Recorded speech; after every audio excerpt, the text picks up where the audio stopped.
When you're on a beach or a tropical vacation, what's the first fruity drink everyone thinks to buy? You're probably thinking correctly. It's a pina colada. Have you ever thought of the origination of this wonderful pineapple delight? Well, I read in a couple articles that the pina colada was invented at the San Juan Hilton Hotel back in 1963 on the beautiful Caribbean island of Puerto Rico. Puerto Rico has a remarkable history, which has shaped it to be the way it is today. I will firstly inform you about the cultural aspects of the country. Then I will talk about the unique communication behaviors of the locals. And lastly, I will talk about an intriguing current event from the island of Puerto Rico.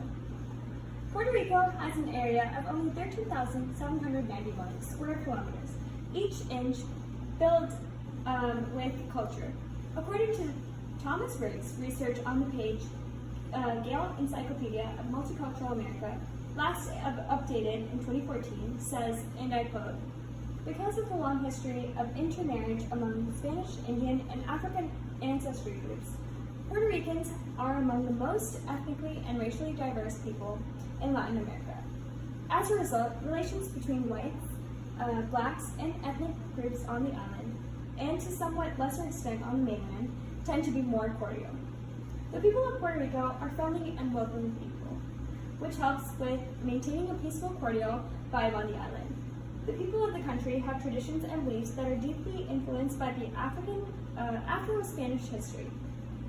Their customs and superstitions beliefs that are deeply influenced. Their customs and superstitions coincide with Catholic religious traditions of Spaniards and religious pagan beliefs of West African slaves who first came to the island in the 16th century.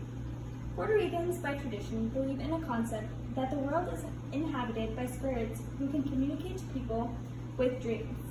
Now that we've talked about a little bit about the cultural aspects of Puerto Rico, let us move on to the communication behaviors of Puerto Rican islanders.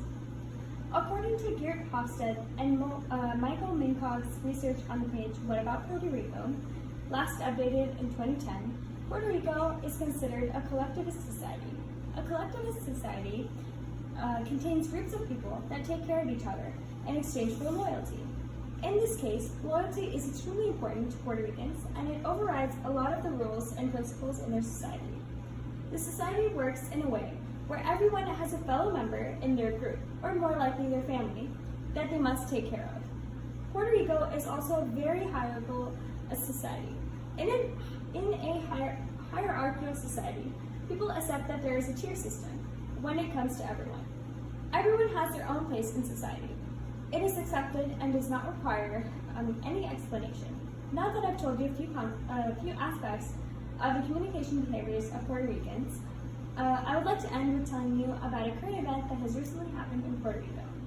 When I recently traveled to Puerto Rico over spring break, I noticed that a lot of the island's forestation was torn apart throughout the area. When I asked a few tour guides, they told me that it was a result of Hurricane Maria and that they are still well into recovering from the destruction. In conclusion, although a small island, Puerto Rico has made its mark in history and has continued to flourish since it was first discovered. The select few cultural aspects, unique communication behaviors, and continued reconstruction from Hurricane Maria I spoke of today I hope that I was able to inform you about Puerto Rico and that you've learned a few things about this country. Thank you.